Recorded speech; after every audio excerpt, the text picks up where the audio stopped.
There are two ways of measuring the strength of an economy and of a country in the financial area and in the economic domain. This is the GDP, Gross Domestic Product, and a new measurement has appeared recently, which is PPP, Purchasing Power Parity, which is a way of measuring the relative wealth of the countries and growth, comparing each other's ability to buy each other products and services.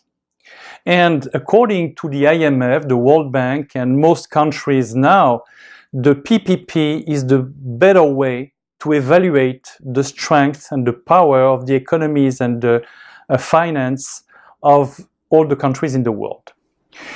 Traditionally, the United States have been dominating the economy of the world for the past century and a half, 150 years ago, and recently China has become the second power in the economy and finance of the world, Japan being the third, and Germany the fourth. Yes, this is according to GDP. But according to PPP, the most recent measurements show that the greatest country, the richest country in the world, the dominating country in the world financially and economically is now China. Then after China, this is the United States. Then not only Japan, not anymore Japan, but India. And then the fourth country is Japan. Then Germany, then Russia, then Brazil, Indonesia, United Kingdom, and France, and so on. So it's very surprising because the United States thought they were still dominating the world and its allies thought the same thing. It's not true anymore. So China is the dominating power in the economy of the world and in finance of the world. It underlines the fact that now the center, the economic and financial center of the world is Asia. The first economy is in the world is China, an Asian country. The third economy is India, an Asian country. And the fourth economy is Japan, an Asian country. So out of three of the dominating powers in economy and finance in the world are from Asia. It means that the United States have to wake up, and this is an opinion which is widely spread in Wall Street, in Washington, where they say that now the United States has to redirect its power, it has to shift its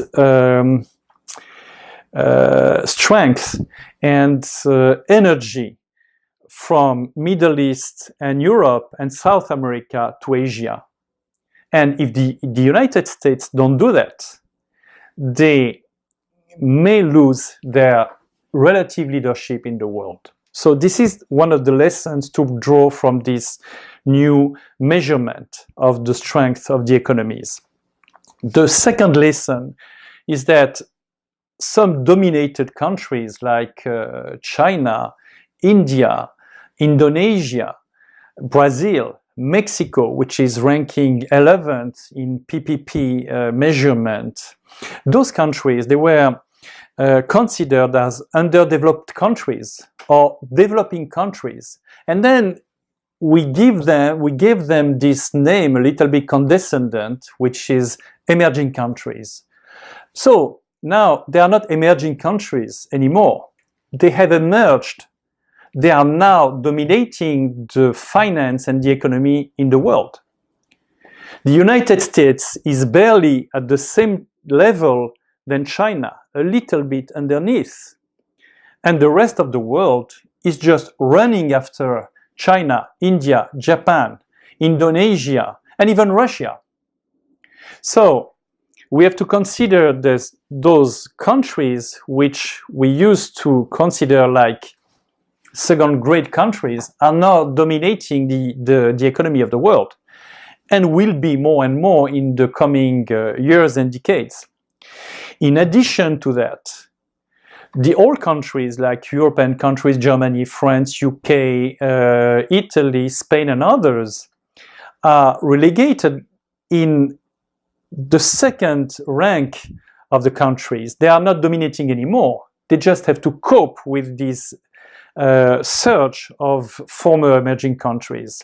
So France, Germany, UK, Italy, and others, they have to run to get back a dominating position, or at least to just stabilize their economies and finance to the level that they will be able to compete with Japan, China, Indonesia, Mexico, Brazil.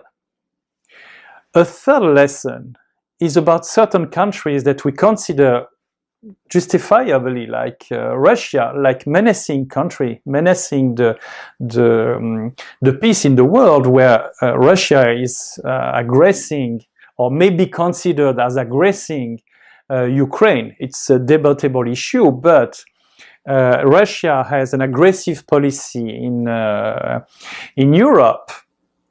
Whether the United States and Europe and other countries like it or not, they have to cope with Russia. They have to find a way to negotiate with Russia, because Russia is already the sixth largest economy and financial strength in the world. So we have to put things in perspective and consider that the world has changed. Is it a good news or not? Frankly, we don't care. The world has changed and we have to cope with it. It's a good news in a way that we have to work more and more and compete and get the better of ourselves.